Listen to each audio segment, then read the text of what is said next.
And he says, God gives people wealth, he gives them possessions, and lots of honor and power, so that they lack nothing in their heart. But somehow, for some reason you cannot comprehend, God does not grant them the ability to enjoy those things. And he says, and strangers enjoy them instead. And he says, man, this is meaningless. This is meaningless. This cannot make sense. But he goes further down, and he uses a very strong image. He says, when he considered everything, he wondered whether it might be better off for a stillborn child. I do acknowledge how serious this image is. But we are hearing from a very wise man who has tried everything that there is to try. Wealth, power, luxury. In his own confession, and now he says he wonders if a stillborn child might be better off than a man who was born and experienced the things that he experienced. But this is why we need to read the Bible in context. So you have to parallel that with what the Bible says in a broader sense. In Revelation chapter, where we read verse 4 in particular, says to parallel to what we just read there. It is very important so that we read Ecclesiastes in context of the broader message of the Bible. This message is for you and I to humble ourselves while we still have the ability to make some changes. Now he speaks. Let's go to chapter 12. He now turns and says, you know what, I want to give you the conclusion of this whole thing. This thing we call life. This thing we call the pursuit of happiness, as our brother would have done in the movie. In chapter 12, he says these words. I'm going to give you a few points, then we will pray, and then we'll go to the other side of the building to eat and enjoy some food together. In chapter 12, I will draw your attention to what he says in. He says, starts from verse 1. Let's read this together. I might pause you every now and then, but let's read together. Verse 1. Can we have verse 1 of chapter 12, the book of Ecclesiastes? Chapter. Remember your Creator in the days of your youth. How many people here would consider themselves youth?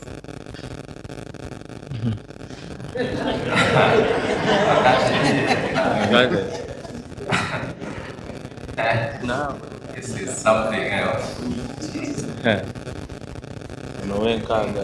But I think the question, the way it was asked, the way the question was asked, I think makes it so broad. But I say consider. Yes. So there's a sister who we just celebrated her 52nd birthday. She put up her hand. So I don't know what to do with that. But I can't say no. Who am I to say no? She can't. She considered.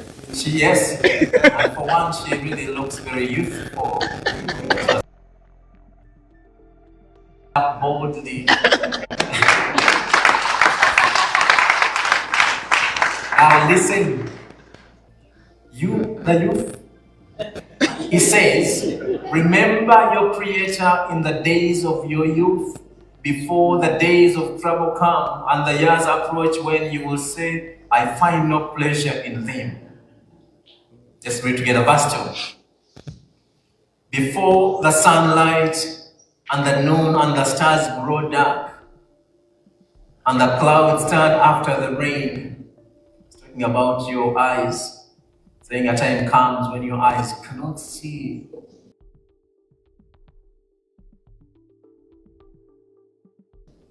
So much light.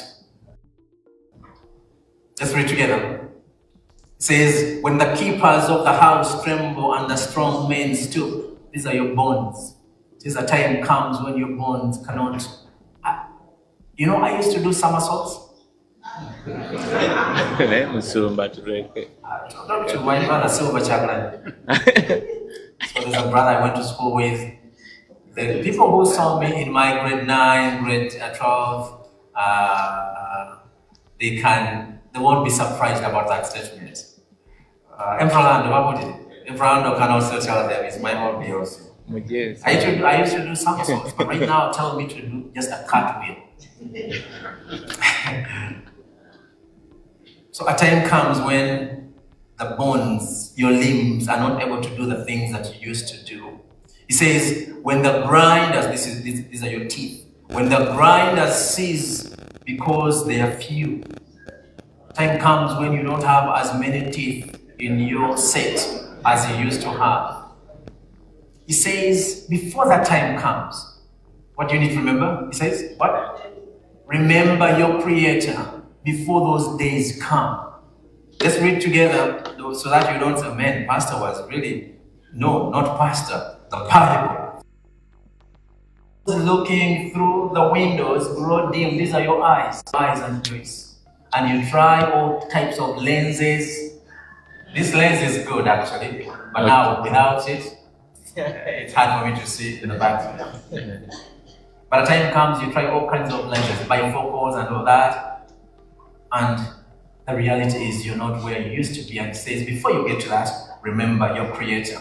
Let's read together. This is where the entire message is focused, because for us to grieve well, we need to, first of all, live well so that we can die well. Then if that is what we do as a society, as a family, maybe let's bring it to the family first of all. If as a family, mom and dad, children, siblings, if you practice this thing of living well with one another, you forgive one another, you do these things that are not human. Forgiving is one of the difficult things to do, because it's in our human nature. Somebody punches you on the left. See, the sister knows what to do. She did the motion of you punch them to the right, or you might even punch them where it hurts the most, because they might not know the tricks and the ways of how to exact the most pain. When someone punches you, you're thinking to punch them where it hurts them the most. But when you choose to forgive, you're practicing these things that have eternal meaning. See, not everything has eternal meaning. And he says, for you and I to be able to die well, so that people around us can breathe well, we need to live well. In chapter 6, where we started, he points an image and he says, man, what's the meaning of life when you cannot even get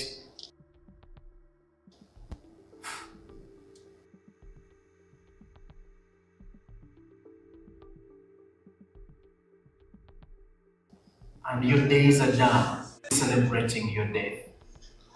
That people will be so grieved that you have died.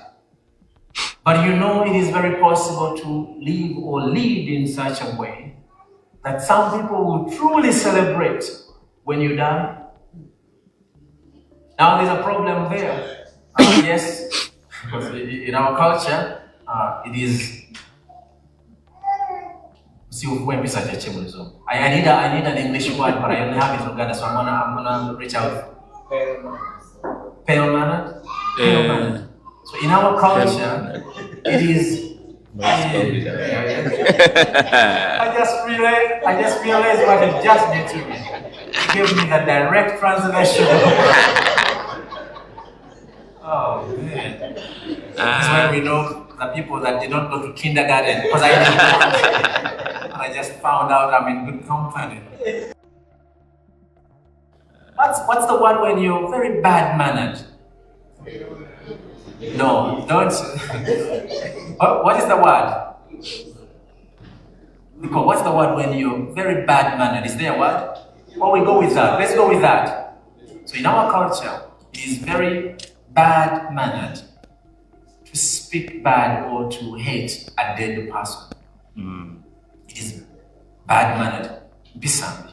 Bisansiwufu. It's just bad manner to somebody who has died. Man, they are already dead. That's the biggest blow that life can give you. Because at that point, but now picture that you lived so badly that man, even a good person somehow feels a little celebration deep down in their heart because you have died. So don't tempt us. Don't speak ill of the dead. See, it's not just my culture. Amanda's culture also says the same thing. Don't speak ill to the dead. But some did. Yeah. Come on. Some You're did. talking. Come on, Pastor. All these cameras are recording me. You're going to Come on, Pastor. Come on. Some did. Yes, some did. Can really tempt you Serious. to speak ill. Yeah. To celebrate a little bit when they have died. So Thank live you. in such a way that nobody is tempted to celebrate your death. And Solomon says when we do that, we are positioning ourselves to grieve well. Because the people around you, yes, will be celebrating your life, maybe the blessings that you have done. Yes, they will cry because God never prepared any of us for loss. I mean, Jesus himself, when he was confronted with that reality of departing from his friend, the Bible says he cried, he wept. He wept even tears. There were many things that were going on for him in that moment, for sure. But also one of them was the pending separation between and his friends. So for us to be able to, we first of all, maybe this is all you need to remember from today. For us to be able to grieve well, we need to do that backwards. What we need to do first of all, to live well. We need to live well.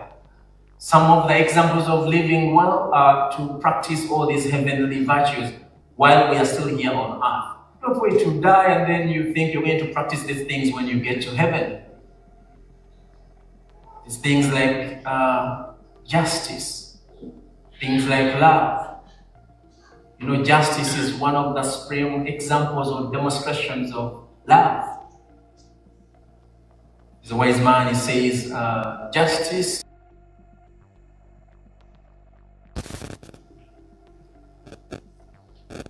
reading verse 4, when the doors to the street are closed and the sound of grinding fades, when people rise up at the sound of birds. Verse 5, let's read together loudly as a big choir.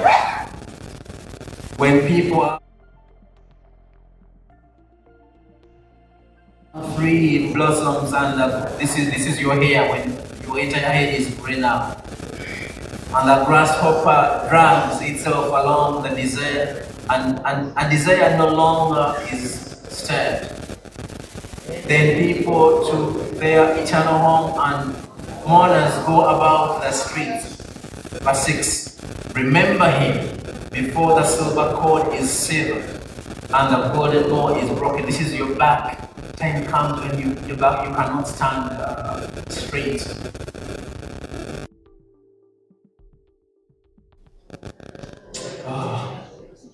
Time also comes when you're not able to meaningfully praise or remember anything. That's the time that my mother is in right now. And she's not even very old, but she totally lost her memory. She doesn't recognize any of us. It's a very painful time for us as a family.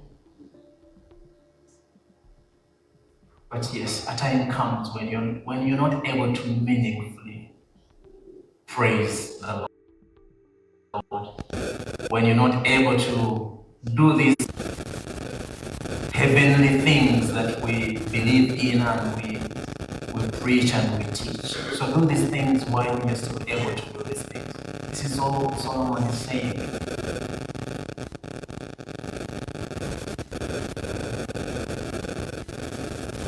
Before the pitcher is shattered at the spring, and the wheel broke at the well. Verse 7, and the dust returns to the ground where it came from. And in verse 8 he says, meaningless, says the teacher. Now, as a conclusion, he says, I'm going to jump to verse 13. In verse 13 he says, now all has been heard. Here is the conclusion of the matter. So he says everything that there is to say has been said. Everything has been heard. And he wants you to go home with this. He wants you to go with remembering this. He says, fear God and keep his commandments, for this is the duty of all mankind. Deed into judgment every hidden thing, whether it is good or evil. There's a caution at least for some of you who might be thinking about men, some pastors. Some people are really evil. Some people are really evil that it makes it hard to live out these heavenly principles when we are interacting with them. Well, don't worry about that part. Don't be God in their lives. God will deal with them. For example, if you have, do you have Isaiah chapter 10, verse 1 to 4, my friend, there in the book. If you're saying, Pastor, it is really difficult for us to just ignore, so I'm not asking you to ignore nothing. In fact, there's no even opportunity to ignore that. If you carefully read where we ended, because it says God will bring to the open everything that type of judgment. But don't be the judge. Don't make yourself the judge as you ponder and you consider the things that people have done in your life. Because of my the blessing and the opportunity and the privilege that I have, I do, because of the type of work I do, I, on a daily basis, get an opportunity to sit with someone who is processing things, going through something. Whether I am doing that as a pastor or as a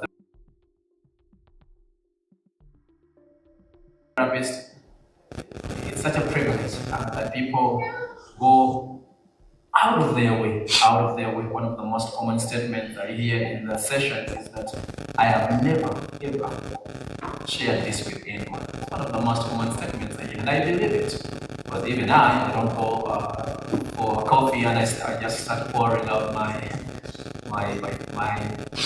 heavy things that I am living with. People live with a lot of heavy things, very heavy. There's a clinical psychologist, his name is Jordan Peterson. Some of you know him.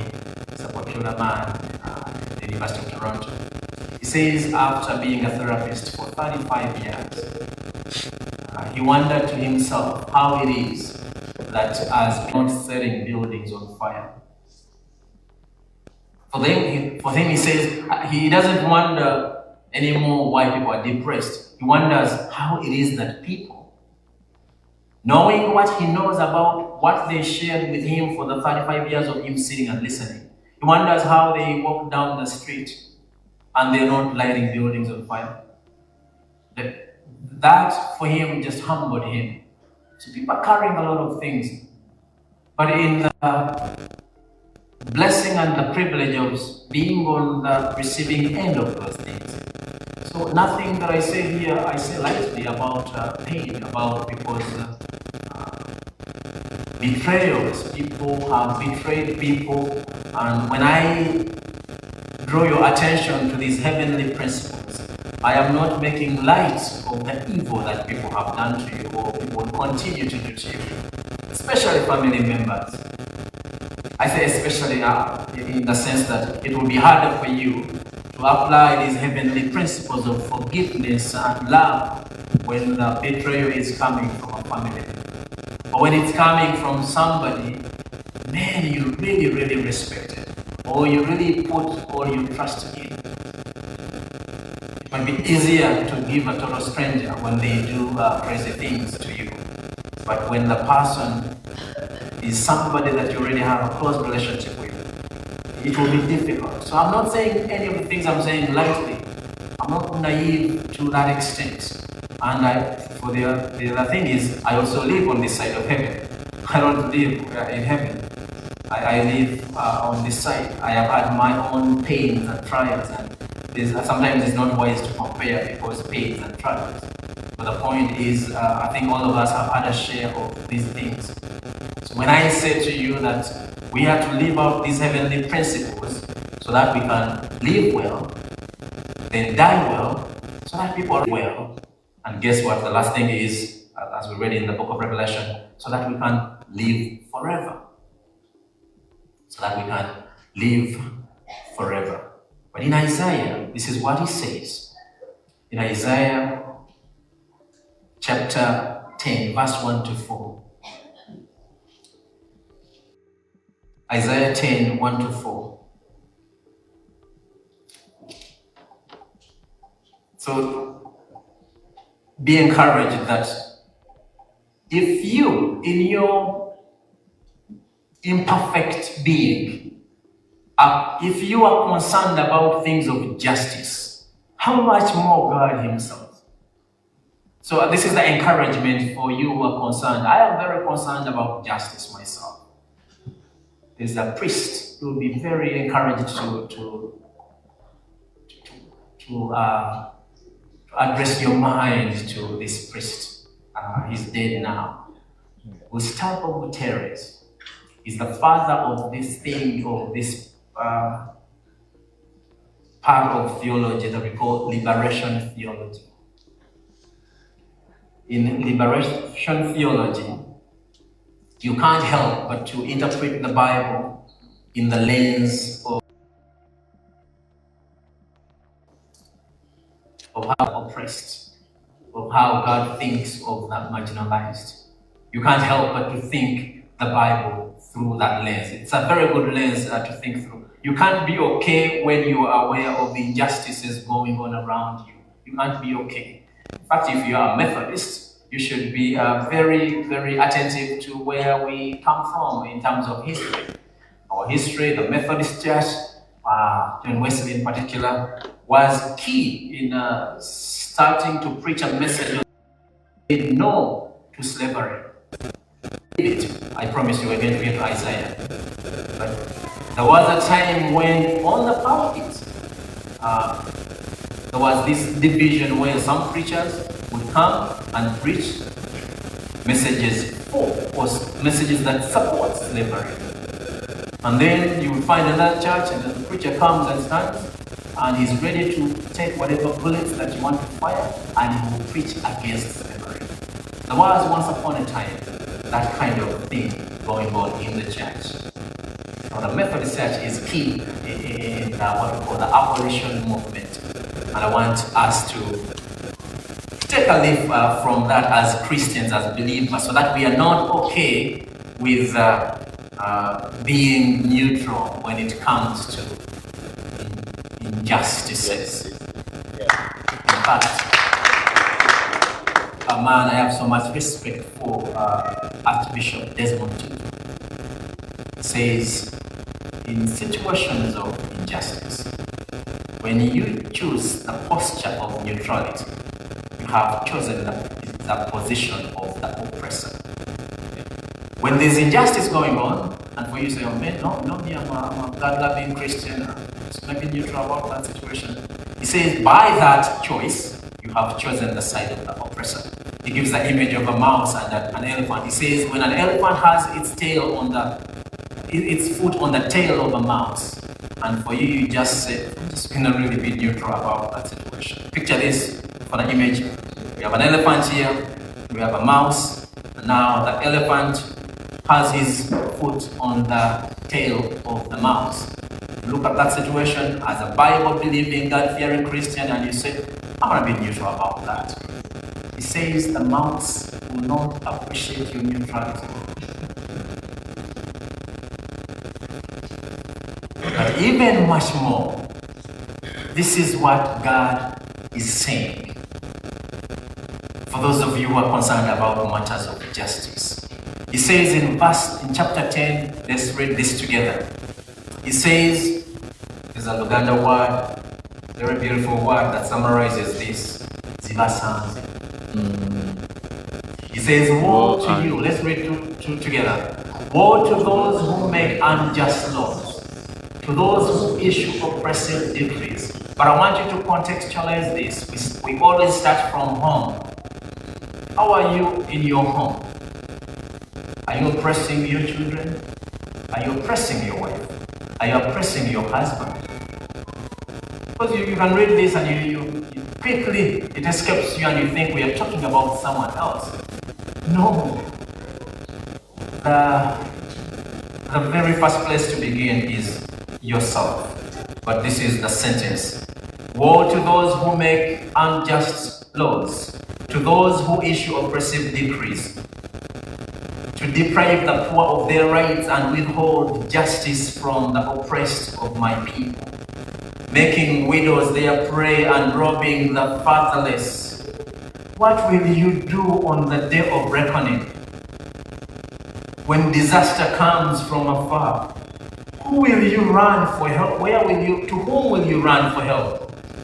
Where will you leave your riches? Nothing will remain but to cringe among the captives or fall among the slain. It's a very grave image. Many years ago, it's my wife here, but it's okay, it was many years ago. So many years ago. Not really, I promise, like many years ago.